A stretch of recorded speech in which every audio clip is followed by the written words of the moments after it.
araw po ito, tayo po ay tuloy-tuloy po sa ating pag-aaral. Ang ating pong title for today is The Humility of Jesus. Can you imagine? Humility or humbleness, pagpapakababa. Tama po, yun po yung ibig sabihin ng humility. And then Jesus, in the same sentence, Jesus is King, Jesus is Lord, Jesus is God. Pero sabi po ng title natin, The Humility of a King, or the humility of God. Now, kung iisipin po lang natin yung mga tao na nasa taas madalas, yung mga politicians, or kung sino man po mga hari sa history, most of them are not actually humble. Tama po? Kasi nga alam po nila yung kapangyarihan and authority na meron po sila. Pero dito po sa ating Panginoon, makikita po natin, even sa umpisa po nito, nung pinanganak po siya, and hanggang pinapatuloy po natin yung pag-aaral po natin, makikita po natin that Jesus is actually humble. And if you want to live like Christ, we need to be humble. Pag dumating po tayo sa church, hindi po tayo parang espesyal o kung sino man po, mga leaders po tayo, we are here to serve. And yun po. So, pagpatuloy po natin.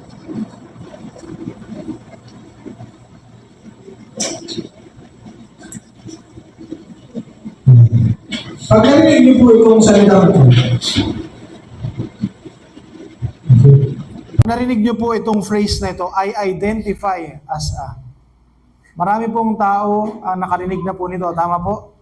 Normal na po yan ngayon. Tama po ba? Hello? Nandyan pa po ba kayo? Tama po? Normal sa mundo natin ngayon ang phrase na ito, I identify as a, sabi nung iba, billionaire. Wala nga lang pera, pero nag-identify as a billionaire.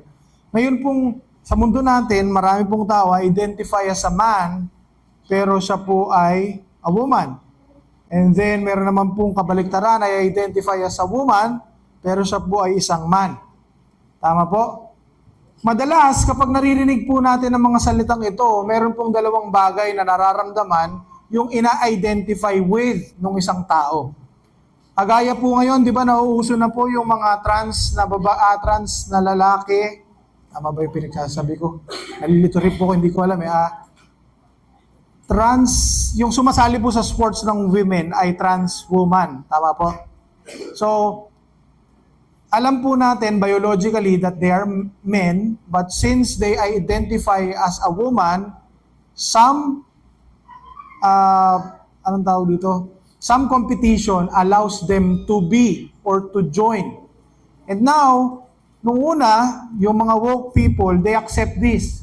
Even up until now, tama po, tinatanggap po nila, yes, woman, a trans woman is a woman. Kaya nga po pinagtatalunan po yan, may isang nag-post na trans women are women. Kaya lang po, marami din po kayong makikita na ang naramdaman po ng mga kababaihan, yung mga totoong babae. No, kasi meron pang isang trans na nagsabi, naiintindihan ko yung nararamdaman ng mga totoong babae na nireregla. Kasi nireregla din ako. Kasi nung nagpapalit daw po siya, may something na nangyari na phenomenon sa kanila that they need to drink something and nagbi-bleed din po sila. And they thought the same feeling is the same feeling with women na nagkakaroon po ng mens.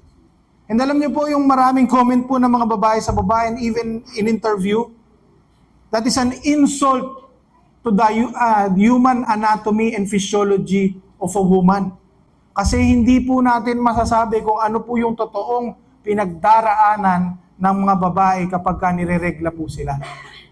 Tama po? Meron pong iba, may kilala po ako, may tinatawag pa po sila yung mahina po yung labas ng regla. Dysmenorrhea. Meron po akong kilala, hinihimatay pa sa sobrang sakit. Meron naman po namumutla. Pati yung bibig, yung labi, nawawalan po ng kulay. So, dalawang bagay lang po yung mararamdaman ng mga tao na nag-a-identify with yung isang tao. Number one, insulted. Kapag sinabi ng isang lalaki, babae din ako, sa feelings, di ba? Kasi wala na po yung limit eh. Pati po yung meron pa nga po, di ba yung kung napanood nyo, yung hinuhuli po sa Amerika? Ang binigay po niya, give me identification, ano pong binigay? Collar. Di ba? Pusa. Collar ng pusa kasi I identify as a cat. So sabi ng police, okay. You wanna do it this way? Sabi ng police, okay. So if you are a cat, and who's this? I think he's your boyfriend, right? Na-offend po yung lalaki. Sabi niya, it's so bold of you to assume that I am his boyfriend. I am this cat's owner. Napanood nyo na po ba yun? Yung video na yun? Ang ending po, ang sabi ng police, o sige, total, pusa ka, at ayaw nyo magbigay ng ID, tatawagan ko yung animal control, papupuntahin ko dito, papapakunahan kita, tapos yung kung sino man yung owner mo, bibigyan ko ng fee kasi bakit pinagdadrive niya yung pusa. Kasi dito sa state namin, illegal mag-drive ang pusa. So kailangan nyo magbayad ng $45. Tapos lumingon po yung I identify as a cat. Sabi niya, I don't have money. So what should we do? Sabi ng police, pwede nyo namang ibigay sa akin yung ID and have some manners and all of this are done. Kasi ang sabi po doon, dahil ikaw ay pusa, o yung mga pusa kasi papakapun kita. Di ba? Pagkatapos kang kapunin, ngayon naman, itong kasama mo, ipapasok ko sa, anong tawag dito, yung mga yung insult kasi naisip ko, shrink eh. Yung mga therapist. Yan. Kasi papayag ka na yung kaibigan mo, ipapakapun mo. Dahil nag-identify siya as a cat. Ano po? So, dalawa lang po yun. It is either an insult or pangalawa po, we accept it and be happy about it. We celebrate them. Tama po? Dalawa lang po yung pwede nating maramdaman. Kaya lang po, bakit ko po ito nilagay dito? Pag-uusapan po kasi natin is about the baptism of Jesus Christ. Ngayon, paano po kung ang isang tao ay magsabi na I identify as a sinner? Ano pong mararamdaman nyo? Bilang mga dating makasalanan, ano pong mararamdaman nyo kung may isa pong tao na magsabi na I identify as a sinner as well? Wala po akong mararamdaman, wala po akong pakialam eh. Di ba? Naisip nyo na po ba yun na paano kung may isang tao na magsabi sa inyo na ako din ay isang makasalanan? Somehow meron pong comfort. Somehow meron po tayong nararamdaman. Kaya lang po, depende po ito. It could be tayo po ay iniinsulto or ito po ay nakikipag-relate sa atin, yung nagsasalita po nito. Ngayon, si Jesus po, nung siya po ay binaptize, ito po ay identification as a sinner. Naki-identify po siya sa mga taong makasalanan. Can you imagine a God, di ba, pinanganak po bilang tao, tapos sabay nagpabautismo para maipakita. Bakit po niya kailangan mag-identify as a sinner? Because He needs to save those who are sinners. Kailangan po niyang kunin yung mga kasalanan ng tao. Okay po? So basahin po natin yung ating pong text. Tayo pong lahat ay tumayo bilang paggalang po sa ating pagbabasa ng salita ng Diyos. Basahin po natin, 1, 2, 3, go. Then Jesus came from Galilee to the Jordan to John to be baptized by him. John would have prevented him, saying, I need to be baptized by you, and do you come to me? But Jesus answered him, let it be so, for thus it is fitting for us to fulfill all righteousness. Then he consented. And when Jesus was baptized, immediately he went up from the water, and behold, the heavens were opened to him, and he saw the Spirit of God descending like a dove, and coming to rest on him. And behold, a voice from heaven said, This is my beloved Son, with whom I am well pleased. Tayo po ay manalangin. Panginoong Diyos na makapangyarihan sa lahat, maraming salamat po sa oras na ito na pinagkaloob sa amin. Panginoon, buksan mo po ang aming puso, ang aming isipan, at nawa po makilala ka po namin lalo sa umaga po ito. Lord, nawa po ay makita po namin kung gaano po kaganda yung ginawa mo para po sa amin. And ma-appreciate po namin ito that it will strike our hearts to transform from the things na hindi mo po gusto para sa amin. Salamat po, Panginoong Jesus. Sa iyo po namin binabalik ang papuri po sa salamat. In Jesus' name, amen. So para maintindihan po natin, no, kasi binaptize po si Jesus according to our text.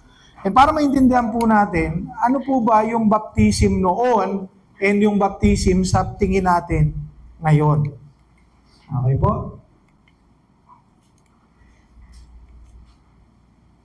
Yan.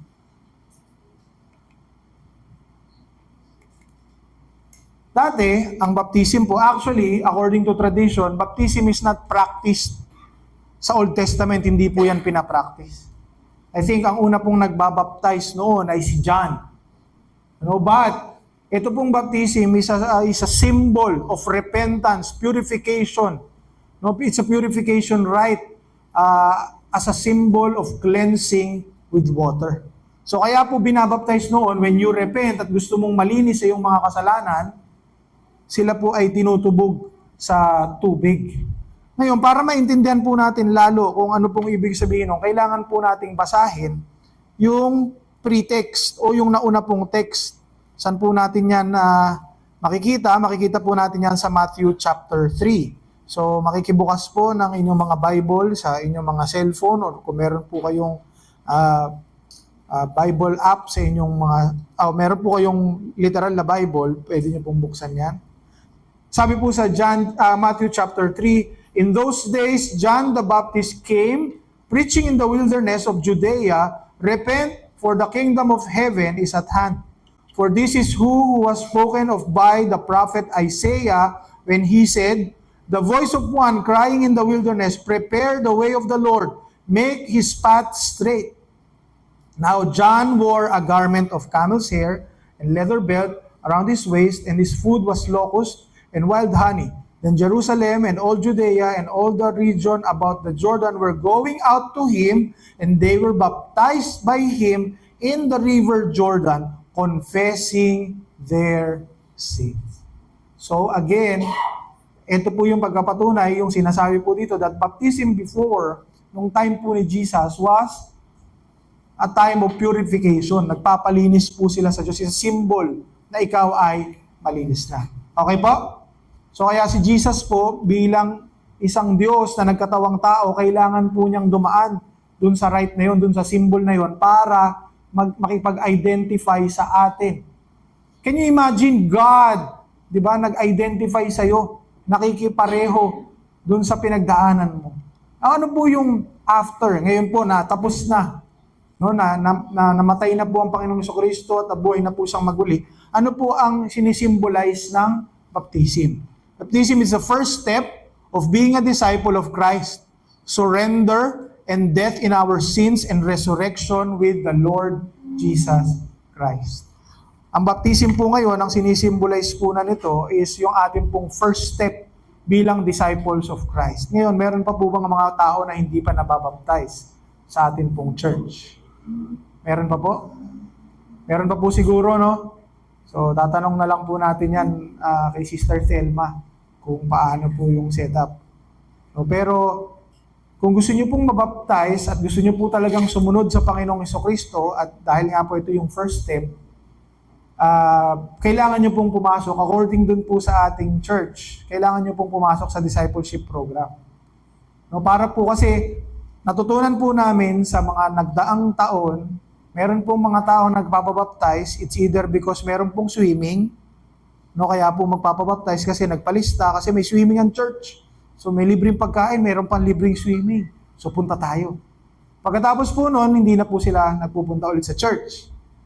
Bakit po? Kasi hindi naman po nila naintindihan kung ano po ang ibig sabihin ng baptism. Ang baptism po ay isang bagay, pagdedeklara na gusto kong sumunod sa Panginoong Jesucristo. At kapag ginawa po yun sa'yo, ibig sabihin, pag-angat mo doon, ang gagawin na ng buhay mo ay sumunod sa Panginoong Jesucristo. So isa po siyang desisyon na kapag hindi mo naiintindihan, wala lang pong epekto yon sa buhay po natin. Kaya po, hindi po siya nakakapagligtas. Gusto ko pong linawin, ang baptism po ay hindi po karagdagan para ikaw ay maligtas. Ito po ay simbolo, pagdedeklara na ikaw ay disipulo ng Panginoong Jesucristo. Okay po? Maliwanag? So, maliwanag po yung difference ng baptism ni John tsaka yung baptism po today. Kasi kailangan po nating maintindihan yan kasi mamaya may babanggitin po si John na very interesting na bagay. Now, tingnan po natin kung ano po yung sinabi ni John. Ano po yung mensahe ni John habang nagpipreach po siya. Pakibasa po, 1, 2, 3, go! Kanino niyo pa po narinig ito? Kanino niyo pa po narinig ito, itong message na to?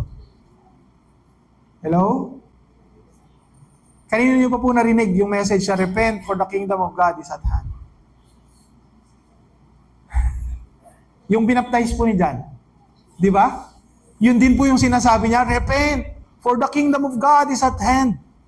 Ibig sabihin, pareho po sila ng message na sinasabi. Why? Kasi kanina binasa po natin, John is the prophesied one na magpe-prepare ng daan para sa Panginoong Hesukristo.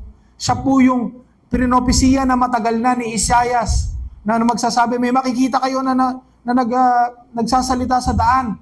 He is preparing the way of Jesus Christ. Meaning, they have the same message. And ang message po na yon is to repent. Ano pong ibig sabihin ng repent? Tumalikod na sa ating mga kasalanan. So simula pa lang kay John, ito na po ang mensahe ng Panginoon. Because human beings are innate. Tayo po, nung pinanganak tayo, meron na pong nakalagay na kasalanan po sa atin dahil po sa pagsuway ni Eva at Adan. At dahil po doon, kailangan po natin na mag-repent. Tumalikod na sa ating mga kasalanan. At kapag tayo po ay tumalikod na, nagdesisyon na po tayo na tumalikod na sa Panginoon, we can only do that kapag ang ating pong pananampalataya ay nilagak po natin sa Diyos. Sino pong Diyos? Panginoong Hesukristo. So ito po maliwanag ang mensahe ni John na makikita po natin dyan. Tama po? So, ituloy po natin. Sabi po ng Malakay chapter 4, verses 5 to 6. Bakit po importante itong verse na ito?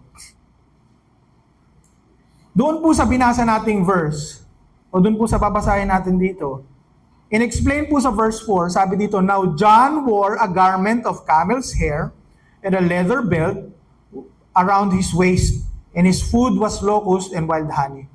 Now, sa Bible, naniniwala po ako na hindi po isusulat yon ng author kung wala pong meaning yon. Meron po yung nakalagay doon kasi meron pong ibig sabihin.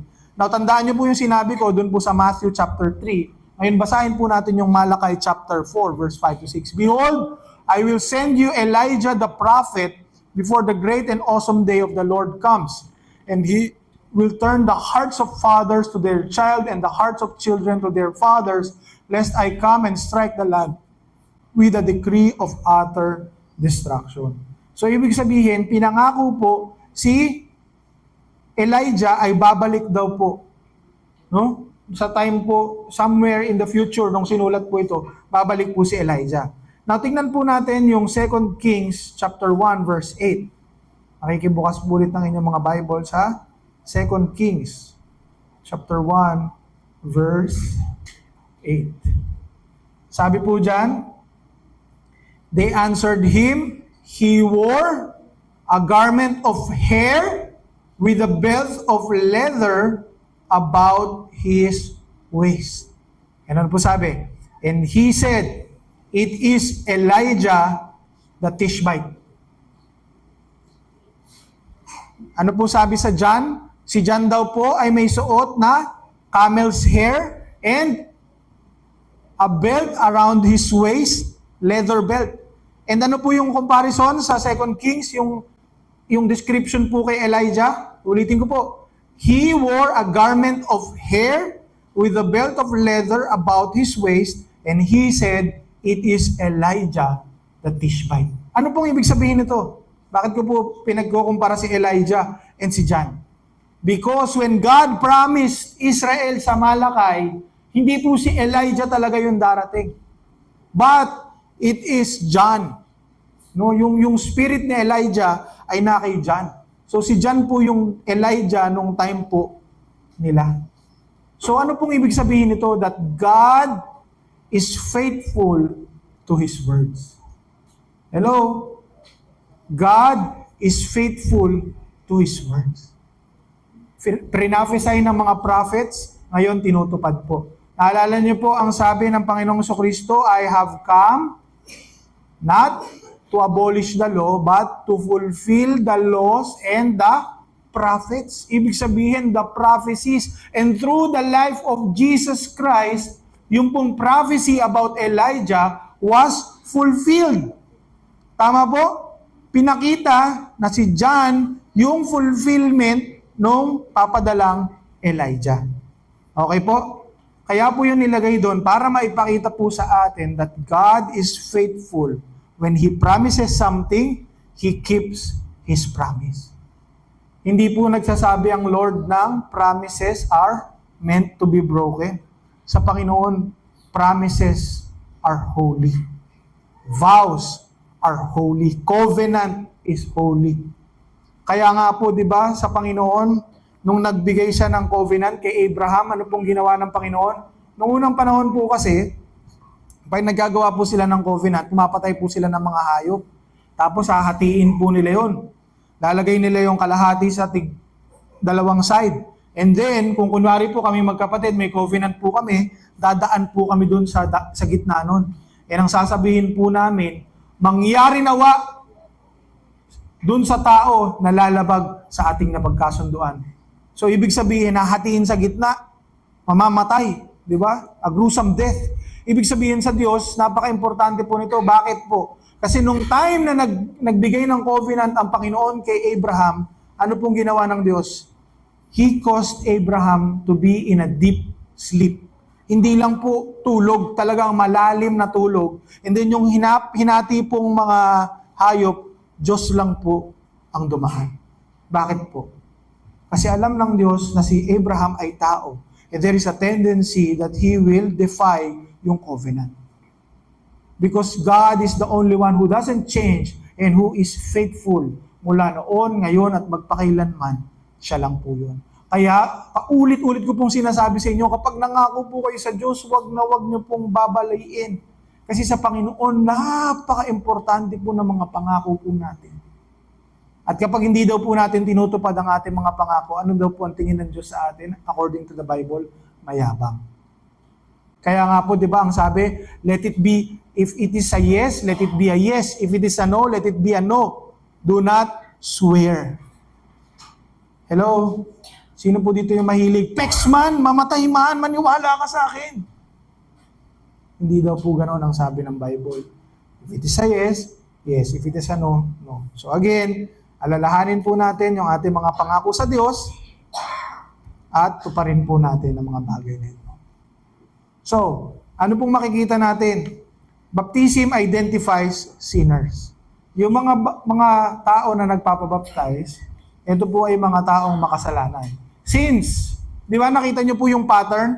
Yung pong time ni John, sila po ay nagpapabautismo and they are confessing their sins. It's a rite of purity, cleansing, nagpapalinis po sila.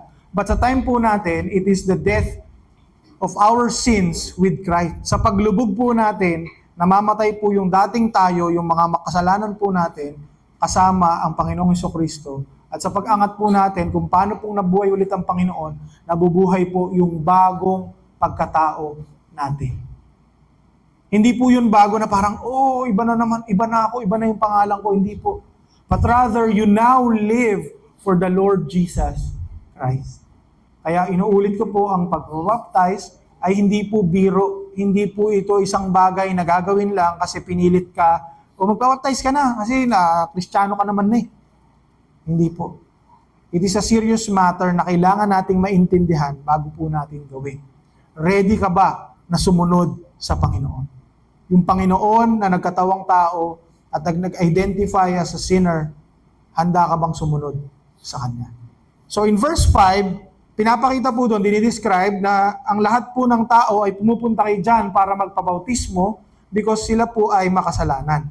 And hindi lang po yun, makikita din po natin No? If fortify po ng idea na ito, pag binasa pa po natin yung susunod na verse, sige, buksan po natin ulit yung Matthew chapter 3.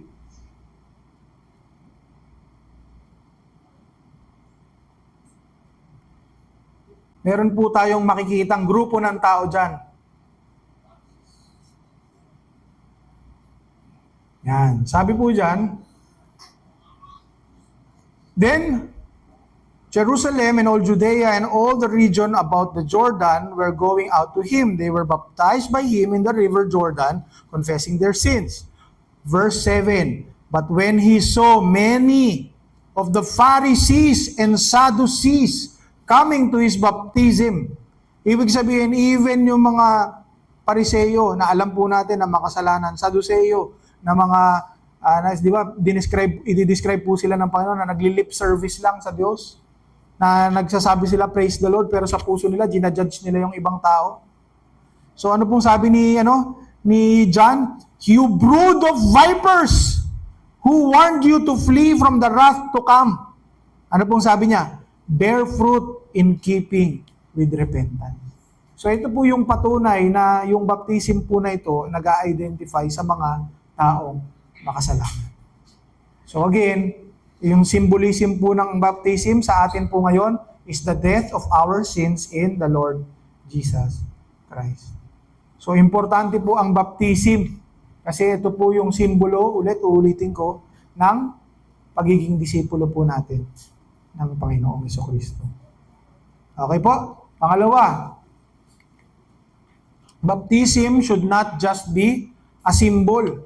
So nirebuke po ni John itong Pariseo at Sadduceo, di ba? Ang sabi sa kanila, sino nagsabi sa inyo na tumakas kayo sa galit ng Diyos na parating? Kasi alam nga ni John na itong mga taong ito ay hipokrito.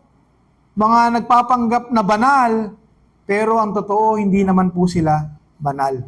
So ano pong sabi dito? Nire-remind po tayo, kasi yung sinabi po ni John dito, bear fruit in keeping with repentance. Ibig sabihin po, when we repent, when we believe in the Lord Jesus Christ, hindi po pwede, ganito po kasi yung idea po natin ng Christianity I can believe, for God so loved the world that He gave His only begotten Son, that whoever believes, I believe, now I can do whatever I want. Since I am saved, forever, wala na makapaghihiwalay pa sa akin mula sa pag-ibig ng Diyos, pwede ko nang gawin kahit anong gusto ko. Pwede na ako magbisyo, pwede na ako bumalik sa lahat ng pamumuhay ko. Marami po sa atin ng ganon. Maiintindihan ng Diyos yung kasalanan ko. Yes. But, kung ang mindset po natin is not transformed, kailangan po natin pag-isipan kung talaga bang kilala natin at naiintindihan po natin yung salvation na nanggagaling sa Diyos. Why? Because repentance bear fruits. Tama po? Meron pong prutas. And kung papansinin po ninyo, pareho din po yung pattern na sinasabi ni John and ni Jesus. Paano din po tinawag ng Panginoong Jesucristo yung mga Pariseo at Sadduceo? You brood of vipers. Yun din po yung sinabi ng Panginoon. And kung papansinin po ninyo, paano daw po natin malalaman kung ano po yung mga false teachers? And you shall know them by their leaves, by their fruits. Ibig sabihin, kung wala pong bunga na nakikita, most probably, wala pong transformation na nangyari. We may be in a situation na hindi po talaga natin kilala ang Panginoong Jesucristo. At pagpunta natin sa langit, sabihin ng Panginoon, hindi kita kilala. Bakit po? Kasi walang totoong relationship sa Panginoon. Pwede pong nakaupo tayo dito sa church ngayon, nakikinig tayo. Meron pa sisigaw ng amen. Pero wala pong transformation na nangyayari. Kailangan po nating pag-isipan, ipag-pray. Lumapit po tayo sa Panginoon. If you're not experiencing transformation. Now, paano po ba ang transformation? Is it always big? Malaki po ba lagi ang transformation? Hindi po. Some people, talikod po agad, kagaya po ni Apostle Paul. Tama? Si Apostle Paul, nung siya po ay kinatagpo ng Diyos, nabulag, Ikaw ba naman bulagin, pag di ka nagbago, hindi ko na lang po talaga alam di ba? Diba, nung pagkabulag po sa kanya, then ano po yung sabi ng Panginoon kay Ananias? Ipag-pray mo siya. Ipapakita ko sa kanya kung ano ang, hindi ko alam yung Tagalog po ng ng price Presyo po ba? O hindi presyo Hindi yun yung tamang, yun, halaga. Thank you, Kuya Bal. Kung ano yung halaga ng pagsunod sa akin. So pagkatapos po noon, si Apostle Paul, from being an enemy, he became an apostle of Jesus. Isa po sa pinaka malakas na sundalo ng Panginoon. Di ba? Kung saan-saan po siya nagpunta ng Asia. Kaya nga, si Apostle Paul, nasabi po niya, rejoice in the Lord always, and again I say rejoice. Kahit po siya ay nasa kulungan. So, again, baptism should not just be a symbol. Ito po ay malalim na desisyon. Nung nilubog ka sa tubig, talaga bang nilubog ka sa tubig, iniwan mo ba yung mga kasalanan? Hinayaan mo ba na ang Diyos ang kumuha ng mga kasalanan na yun? Kasi transformation begins sa Panginoong Jesucristo. Yung seed ng transformation, ng repentance, nalalagay po yan dito sa puso po natin. When we truly believe. Uulitin ko po, yung believe sa John 3:16, hindi po yun naniniwala ka lang. Malalim po yun. Ibig sabihin po nun, nilalagak mo sa Kanya yung pananampalataya mo. Naniniwala ka, nananampalataya ka na kahit anong mangyari, siya pa rin yung pinaniniwalaan mo. Mahirap, madali, pananampalataya, ibig sabihin nun, nakalagak lang sa Kanya. Okay po? So inuulit ko po, sabi ni John, bear fruit with repentance. Ibig sabihin, true believers bear fruits. Di ba sabi ng Panginoong Jesucristo din po, if you abide in me and I abide in you, ano pong sabi? You will bear fruits. Kasi apart from me, you can do nothing. So ang mga Kristiyano po, kailangan po laging kadikit ng Diyos. Lagi po tayong nakahawak sa Panginoon. Lagi po tayong connected, deep relationship sa Panginoon. Para tayo po ay mamunga. So ano po ba yung mga bunga? Mamaya pag-uusapan po natin ano po yung bunga kasi puro bunga na lang sinasabi ni Pastor. Pero ang punto po dito, bilang Kristiyano ngayon, pwede po nating tignan yung buhay po natin. Meron ba akong bunga? Meron bang transformation na nangyayari sa buhay ko? Huwag niyo pong tignan yung katabi po ninyo, ay walang bunga to. Huwag. We are not called to do so. Di ba sinasabi ng Bible, do not judge. Ano po ang sabi ng Panginoong Jesucristo, the greatest commandment? Love your neighbors. So, kaya lang po, again, ulitin ko po, magkaiba po yung salitang judge versus sa facts. Okay po? Bakit po? Pag sabi sa'yo, ikaw nagsisigarilyo ka, brother, masama yan. Wow! Ang bilis mo naman mag-judge. Tapos may hawak ka sigarilyo sa likod, di ba? Iba po yun pag ni-rebuke ka. Hindi po natin pwedeng gamitin yung judgment card. No? Na sabi ng Bible, do not judge. Tama po? Kasi nawawala na po yung nandun sa baba ng verse na yun Ang nakikita na lang natin, do not judge, do not judge, do not judge, do not judge. So kapag may sinabi sa akin, judger. Paano kung totoo pala? Di ba, may marami pong tao na offend pag sinabihan. Alam mo bro, siguro maganda mag-pray ka palalo. Ha? Sinasabi mo ba na hindi ako nagpe-pray? Pero alam mo sa sarili mo na hindi ka naman talaga nagpe-pray. Pero na-offend ka. Kasi ang tingin mo lang dun sa verse na yun, do not judge. Tandaan po natin, bilang magkakapatid, we are called to rebuke one another. Tama po? Rebuke. Kasama po sa love, yung pag-guide po natin sa isa't isa. Kung kunwari po may naglalakad po dito at malapit naka-blindfold, malapit na pong malaglag, hindi nyo po ba sila tutulungan? Tutulungan po natin, di ba? Ganon din po tayo bilang mga Kristiyano, we help each other. Hindi po natin ginajudge ang isa't isa. Okay po? Maliwanag po ba? So sabi po dyan, baptism is a step towards being a true disciple of Jesus. but our salvation that came from the Lord Jesus Christ should bear fruit, and that is the good works or obedience towards the Lord. Ephesians chapter 2 verse 10. Paulit-ulit ko na po itong sinasabi. Diba? We are God's workmanship. Ang Diyos ang nag-act sa atin so that we are being prepared to do good works. So pine-prepare po tayo ni God, araw-araw, ginagawa po tayong banal ng Panginoon para po tayo ay makagawa ng mga mabubuting gawa. Ngayon, the question is Ephesians chapter 2, 8, and 9. Did you receive the free gift of the Lord Jesus Christ? Baka kaya walang good works, walang fruits, because we did not receive the gift of God through faith. Baka hindi pa talaga tayo totoong nagbe-believe. Hindi porket ang magulang mo ay Kristiyano, Kristiyano ka na rin automatically. Hindi po ganun. Naalala ko po nung unang beses ko pong dinala si Abby sa bahay po namin. So syempre ang mama ko po, very passionate na mag-share ng gospel. Syempre, girlfriend ko po siya noon.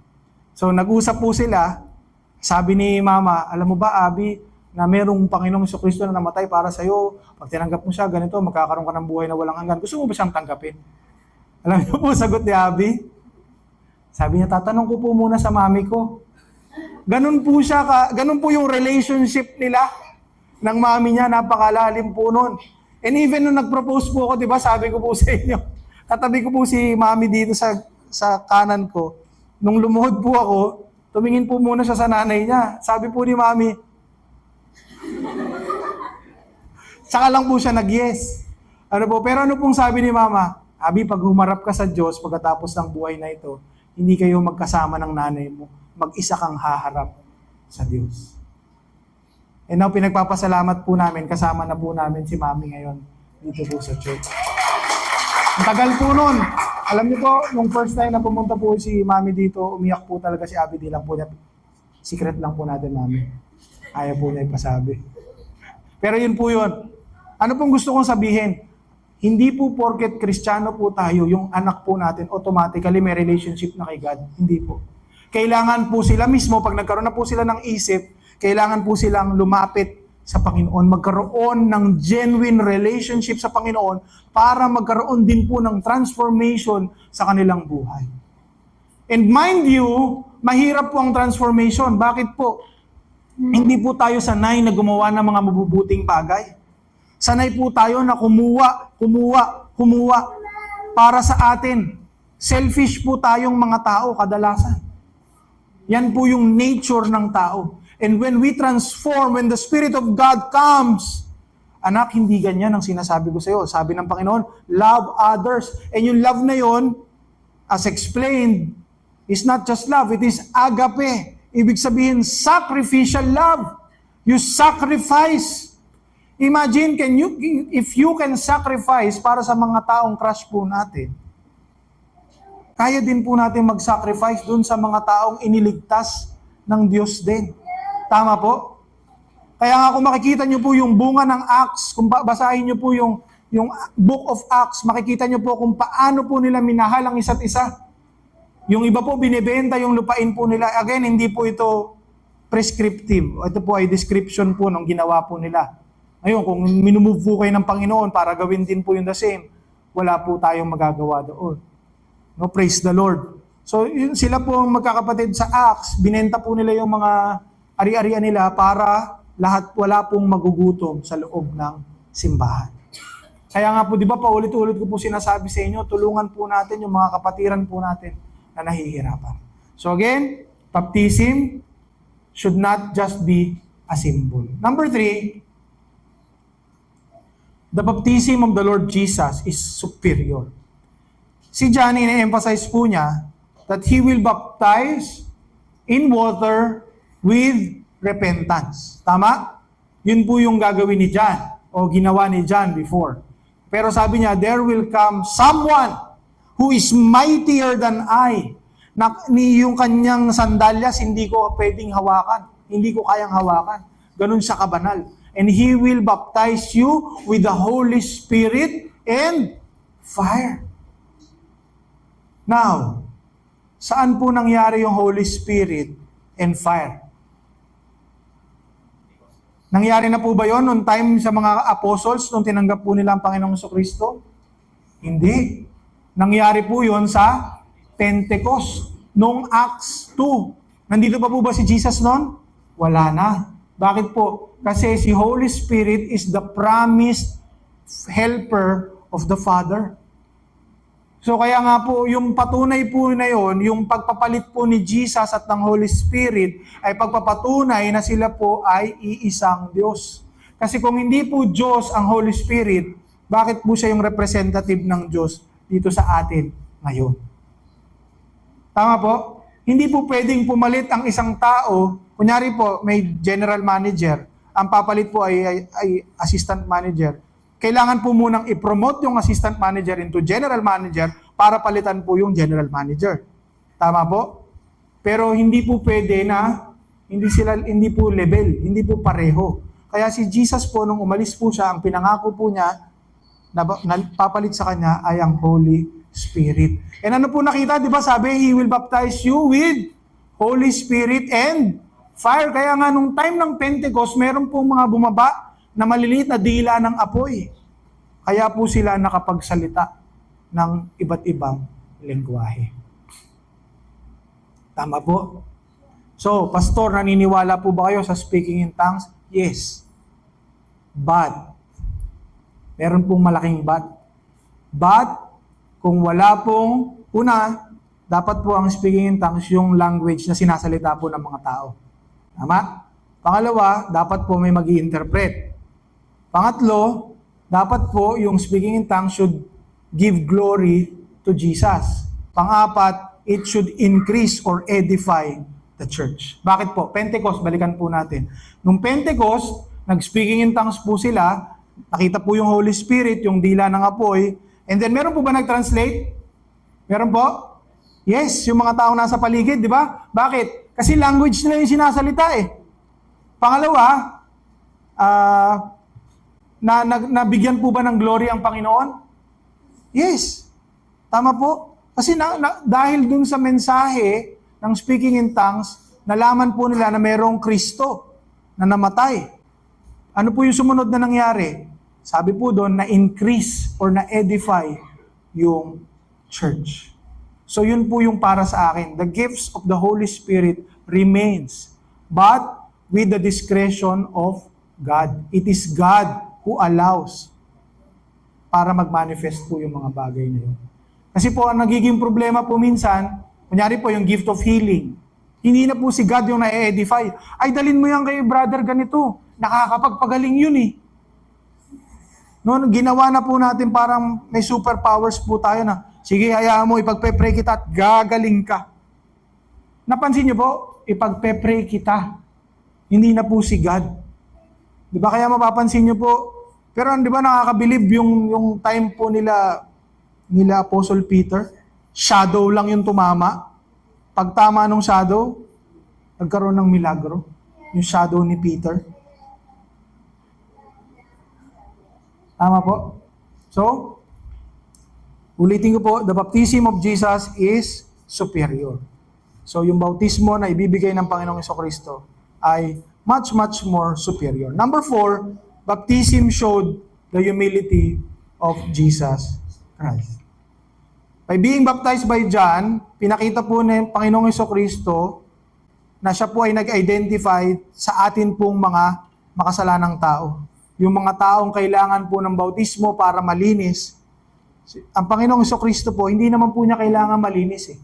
Tama po? Bakit po? Because He is God. And God is holy. So, hindi naman po niya kailangan po talaga yun. Pero, para magpakita po ng ultimate example of humility, ipinakita po ng Panginoong Jesucristo. Kaya nga sabi niya, di ba, let us do it first for righteousness sake. Di ba? Para mabuo natin all righteousness yung pinagagawa. Para ma-fulfill yung lahat ng sinabi ng mga propeta. Now,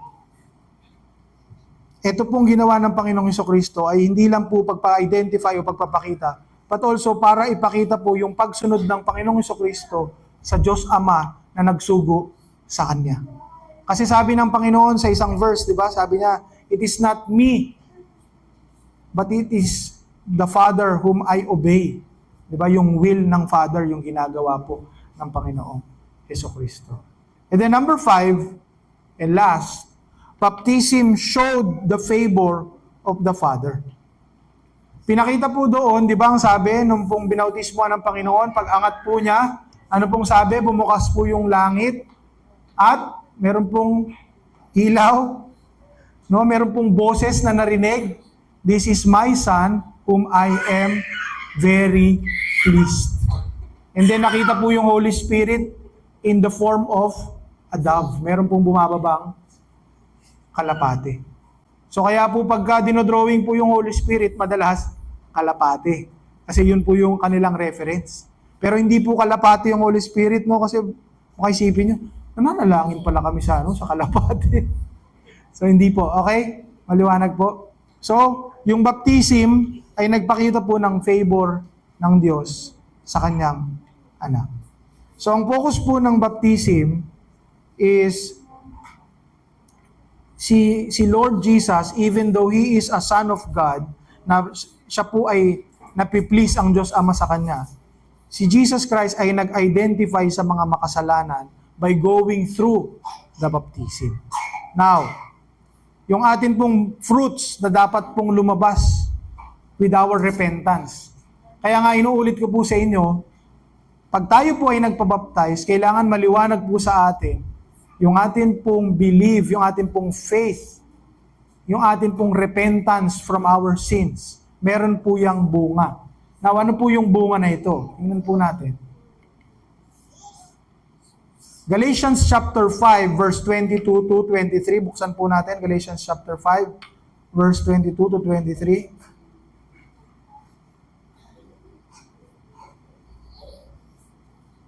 Alam niyo po kung ano ito? Sabi dito, "But the fruit of the Spirit is love, joy, peace, patience, kindness, goodness, faithfulness, gentleness, self-control. Against such thing there is no law." So, ibig sabihin po, when we repent, di ba ang pangako po ng Panginoon, yung Holy Spirit ay mapupunta po sa atin. And when the Holy Spirit resides, the Holy Spirit should bear fruit sa atin pong mga buhay. So, dapat po makita sa atin yung love, joy, peace, patience, kindness, goodness, faithfulness, gentleness, and self-control. Meron pong nag-describe, yung fruit of the Spirit daw po, ay isang fruit lang po yan. Tama? Kasi hindi naman po sinabing the fruits of the Spirit. Ang sabi, the fruit, ibig sabihin single fruit. Kaya lang daw po, para daw po itong grapes. Di ba ang grapes po, yung isang fruit na ganon, pero marami po siyang bilog-bilog.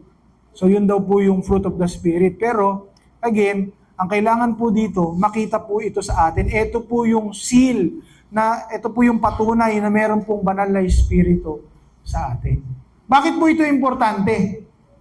Kasi ang banal na Espiritu, ang sabi po sa Bible, siya po yung tanda na ikaw ay tunay na ligtas.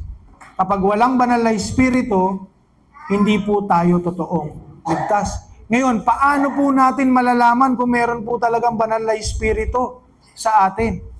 Meron po tayong bunga. Dati hindi ka naman mapagmahal, pero ngayon parang bumubuti na yung puso mo, di ba? Nagiging mapagmahal ka na. Dati hindi ka naman masayahin. Unti-unti, nagiging masayahin ka na. Tandaan niyo po, iba po yung masaya sa maligaya. Tama po? Mababaw po yung yung kasiyahan yung kaligayahan, yun po yung malalim na salita. Ano po? So hindi po matatagpuan natin yan sa Panginoon. Peace. No, dati hindi ka naman mahilig sa sa kapayapaan. Dati nakikipag-away ka palagi kung kani-kanino, pero ngayon, kapag may narinig ka nagsalita ng tungkol sa iyo, ay hayaan mo na. Si Lord na bahala sa kanya. Dati hindi ka naman pasensyoso. 'Di ba? Konting pag-aantay lang kung ano-ano nang sinasabi mo. Pero ngayon, unti-unti merong pagbabago. Pero hindi po ibig sabihin na ganito ay master na po natin agad. Kaya nga, 'di ba? We are God's workmanship. inaayos po tayo ng Diyos. And ang pag-aayos po ng Diyos, iba-iba po yung timeline. Hindi po pare-pareho. Ang importante po, may nakikita po tayong transformation. Unti-unti. At least 4 po. Kasi transformation. Biro lang po. Pero kailangan po may nakikita. Di ba, ulitin ko po yung example ko dati. Kapag po ba ako, eto po yung makasalanang state, sa gitna po yung kabanalan o yung righteousness ng Panginoon, kapag po ba ako'y gumalaw pa ganito, nagkaroon na po ba ng pagbabago? Yes. Tama? Kung ako po ay gumalaw ng ganito, meron po bang pagbabago? Yes. Tandaan nyo po, ang importante po kasi dito, yung journey po natin sa Panginoong Jesucristo, tayo po yun. Yung relasyon natin sa Kanya. Hindi po natin titignan yung nasa kanan, yung nasa kaliwa. Bakit ako, layo ko na, ikaw nandiyan ka pa rin. Pag tumingin po tayo ng ganun, nag-uumpisa na po sa puso natin yung pagiging mayabang. Nagkakaroon na po ng spiritual pride, nagkakaroon na po ng comparison, nagiging parang pariseyo na po tayo. Di ba yung mga pariseyo, nung nananalangin po sila, Panginoon, wag mo pong, ang lakas-lakas ng boses, Panginoon, wag mo po akong hayaan maging kagaya nito. Masama, di ba? Nangunguha ng kung ano-ano.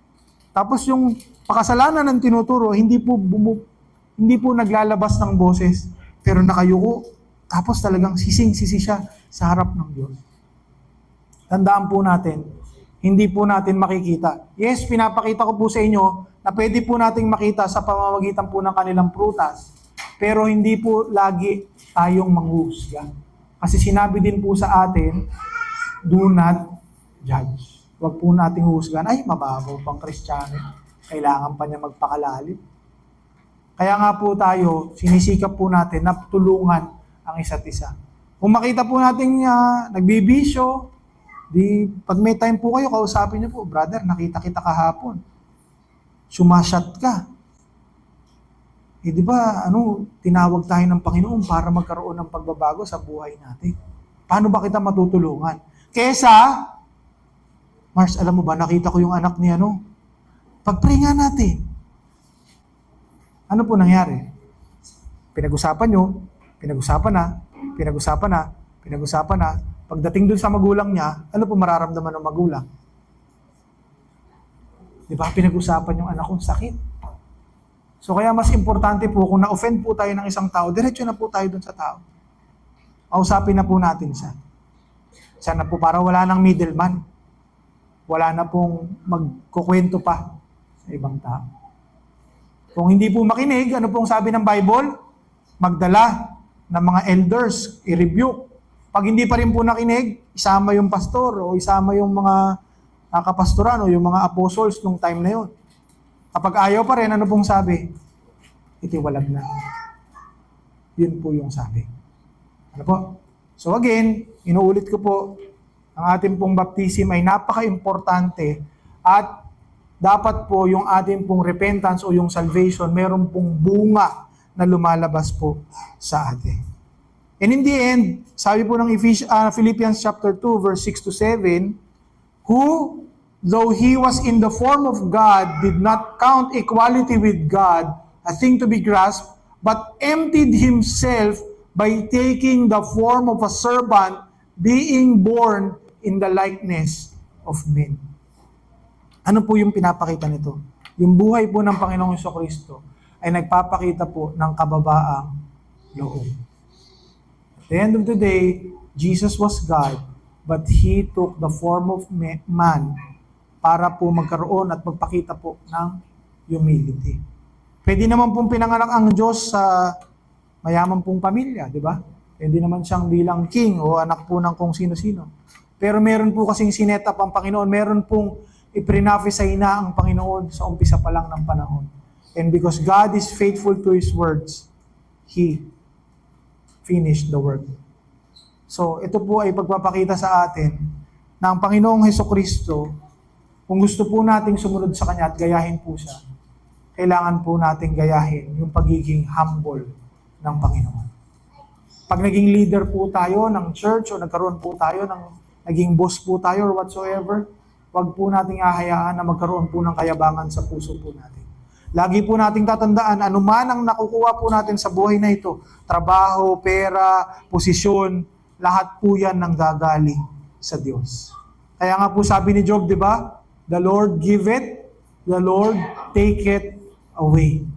Kung ano ang binigay sa iyo ng Diyos, kaya po yung kunin ng Panginoon. Lahat lang po ng meron tayo ay galing lamang sa Panginoon. So lagi po nating tatandaan, magpakumbaba. So the life of the baptism of Jesus Christ showed us through humility. Amen? Sige po, tayong lahat ay tumayo. Tayo po ay magwakas sa isang panalangin. Panginoong Diyos na makapangyarihan sa lahat, maraming salamat po sa oras na ito. We thank you, Lord, for showing us through humility. And through your baptism, nakita po namin that we also need to be humble. Lord, anuman po yung ma-achieve namin sa ministry, hindi po namin yung na-achieve alone. We are only instruments of the Almighty God. Kami po, Panginoon, ay mga kasangkapan mo para ma-achieve yung mga bagay na gusto mo. Wag mo pong hayaan na maisip po namin na sa pamamagitan po namin nagpa-prosper po ang iyong gawain o nagiging maganda po ang isang bagay because of us. But it is only through you, the Lord Jesus Christ. Kaya naman po, Lord, ibaba mo po ang aming mga puso na mababang mababa. Ikaw po ang maitaas sa aming po mga buhay. Maraming salamat po in Jesus' name. Amen. To God be the glory.